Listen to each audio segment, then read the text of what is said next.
নমস্কার বন্ধুরা, গল্প সংকলনে তোমাদের সকলকে স্বাগত। আশা করি সকলেই খুব ভালো আছো। আজ শোনাবো সুকুমার রায়ের লেখা যতীনের জুতো। যতীনের নতুন জুতো কিনে এনে তার বাবা বললেন, এবার যদি অমন করে জুতো নষ্ট করো তবে ওই ছেঁড়া জুতোই পরে থাকবে। যতীনের চটি লাগে প্রতি মাসে এক জোড়া। ধুতি তার দুদিন যেতে না যেতেই ছিঁড়ে যায়। কোনো জিনিসে তার যত্ন নেই। বইগুলি সব মলাট ছেঁড়া, কোন দুমড়ানো। স্লেটটার উপর থেকে নিচ পর্যন্ত ফাটা। স্লেটের পেন্সিলগুলি সর্বদাই তার হাত থেকে পড়ে যায়, কাজেই ছোট ছোট টুকরো টুকরো।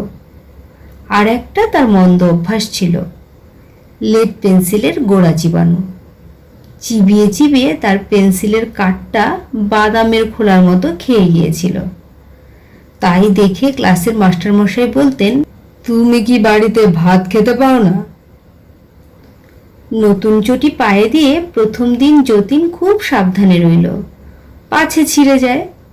সিঁড়ি দিয়ে আস্তে আস্তে নামে, চৌকাঠ ডিঙোবার সময় সাবধানে থাকে যাতে না ঠোকর খায়। কিন্তু ওই পর্যন্তই। দুদিন পরে আবার যেই সেই চটির মায়া ছেড়ে দূর দূর করে সিঁড়ি নামা, যেতে যেতে 10 বার হোঁচট খাওয়া, সব আরম্ভ হলো। কাজেই 1 মাস যেতে না যেতেই চটির একটা পাশ একটু হাঁ করল।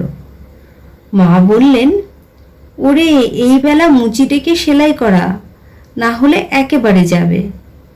কিন্তু মুচি ডাকাও হয় না, চটির হাও বেড়ে চলে। একটা জিনিসের যতীন খুব যত্ন করত, সেটি হচ্ছে তার ঘুড়ি। যে ঘুড়িটা তার মনে লাগতো সেটি সে সযত্নে জোড়াতাড়া দিয়ে যতদিন সম্ভব টিকিয়ে রাখত। খেলার সময়টা সে প্রায় ঘুড়ি উড়িয়ে কাটিয়ে দিত। এই ঘুড়ির জন্য কত সময় তাকে তাড়া খেতে হতো। ঘুড়ি ছিঁড়ে গেলে সে রান্নাঘরে উৎপাত করত তার আঠা চাই বলে। ঘুড়ির লেজ লাগাতে কিংবা সুতো কাটতে কাঁচি দরকার হলে সে মায়ের সেলাইয়ের বাক্স ঘেটে রেখে দিত। ঘুড়ি উড়াতে আরম্ভ করলে তার খাওয়া দাওয়া মনে থাকতো না। সেদিন যতীন স্কুল থেকে বাড়িতে ফিরছে ভয়ে ভয়ে। গাছে চড়তে গিয়ে তার নতুন কাপড়খানা অনেকখানি ছিঁড়ে গেছে। বই রেখে চটি পায়ে দিতে গিয়ে দেখে চটিটা এত ছিঁড়ে গেছে যে আর পড়াই মুশকিল। কিন্তু সিঁড়ি নামবার সময় তার সে কথা মনে রইল না। সে 2-3 সিঁড়ি ডিঙিয়ে নামতে লাগলো। শেষকালে চটির হাত বেড়ে বেড়ে সমস্ত দাঁত বের করে ভ্যাংচাতে লাগলো। যেমনি সে শেষ 3টা সিঁড়ি ডিঙিয়ে লাফিয়ে পড়েছে, অমনি মাটিটা তার পায়ের নিচ থেকে সুরুত করে সরে গেল। আর ছেঁড়া চটি তাকে নিয়ে সাই সাই করে শূন্যের ওপর দিয়ে কোথায় যে ছুটে চলল তার ঠিক ঠিকানা নেই। ছুটতে ছুটতে ছুটতে ছুটতে চটি যখন থামলো, তখন যতীন দেখল সে কোনো অচেনা দেশে এসে পড়েছে। সেখানে চারিদিকে অনেক মুচি বসে আছে। তারা যতীনকে দেখে কাছে এলো। তারপর তার পা থেকে ছেঁড়া চটি জোড়া খুলে নিয়ে সেগুলোকে যত্ন করে ঝাড়তে লাগলো। তাদের মধ্যে একজন একটু মাতব্বর গোছের। সে যতীনকে বলল, তুমি দেখছি ভারী দুষ্টু, জুতো জোড়ার এমন দশা করেছ। দেখো দেখি, আর একটু হলে বেচারিদের প্রাণ বেরিয়ে যেত। যতীনের ততক্ষণে একটু সাহস হয়েছে। সে বলল, জুতোর আবার প্রাণ থাকে নাকি? মুচিরা বলল, তা না তো কি, তোমরা বুঝি মনে করো তোমরা যখন জুতো পায়ে দিয়ে জোরে জোরে ছোটো তখন ওদের লাগে না? খুব লাগে, লাগে বলেই তো ওরা মচমচ করে। যখন তুমি চটি পায়ে দিয়ে দূর দূর করে সিঁড়ি দিয়ে ওঠানামা করছিলে আর তোমার পায়ের চাপে ওর পাশ কেটে গিয়েছিল, তখন কি ওর লাগেনি? খুব লেগেছিল। সেই জন্যই ও তোমাকে আমাদের কাছে নিয়ে এসেছে। যত রাজ্যের ছেলেদের জিনিসপত্রের ভার আমাদের ওপর। তারা সেসবের অযত্ন করলে আমরা তাদের শিক্ষা দিই। মুচি যতীনের হাতে ছেঁড়া চটি দিয়ে বলল, নাও সেলাই করো। যতীন রেগে বলল, আমি জুতো সেলাই করি না, মুচিরা করে। মুচি একটু হেসে বলল, এ কি তোমাদের দেশ পেয়েছো যে করব না বললেই হলো? এই ছুঁচ সুতো নাও, সেলাই করো। যতীনের রাগ তখন কমে এসেছে, তার মনে ভয় হয়েছে। সে বলল, আমি জুতো সেলাই করতে জানি না। মুচি বলল, আমি দেখিয়ে দিচ্ছি, সেলাই তোমাকে করতেই হবে। যতীন ভয়ে ভয়ে জুতো সেলাই করতে বসলো। তার হাতে ছুঁচ ফুটে গেল, ঘাড় নিচু করে থেকে থেকে ঘাড়ে ব্যথা হয়ে গেল। অনেক কষ্টে সারাদিনে এক পাটি চটি সেলাই হলো। তখন সে মুচিকে বলল, কাল অন্যটা করব, এখন খিদে পেয়েছে। মুচি বলল, সে কি, সব কাজ শেষ না করে তুমি খেতেও পাবে না, ঘুমোতেও পাবে না। এক পাটি চটি এখনো বাকি আছে, তারপর তোমাকে আস্তে আস্তে চলতে শিখতে হবে, যেন আর কোনো জুতোর ওপর অত্যাচার না করো। তারপর দর্জির কাছে গিয়ে ছেঁড়া কাপড় সেলাই করতে হবে।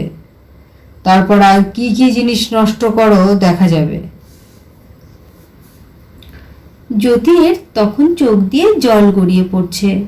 সে কাঁদতে কাঁদতে কোনো রকমে অন্য চটিটা সেলাই করলো। ভাগ্যে এপাটি বেশি ছেঁড়া ছিল না। তখন মুচিরা তাকে একটা 5 তলা উঁচু বাড়ির কাছে নিয়ে গেল। সে বাড়িতে সিঁড়ি বরাবর 1 তলা থেকে 5 তলা পর্যন্ত উঠে গেছে। তারা যতীনকে সিঁড়ি নিচে দাঁড় করিয়ে দিয়ে বলল, যাও, একেবারে 5 তলা পর্যন্ত উঠে যাও, আবার নেমে এসো। দেখো, আস্তে আস্তে একটি একটি সিঁড়ি উঠবে নামবে।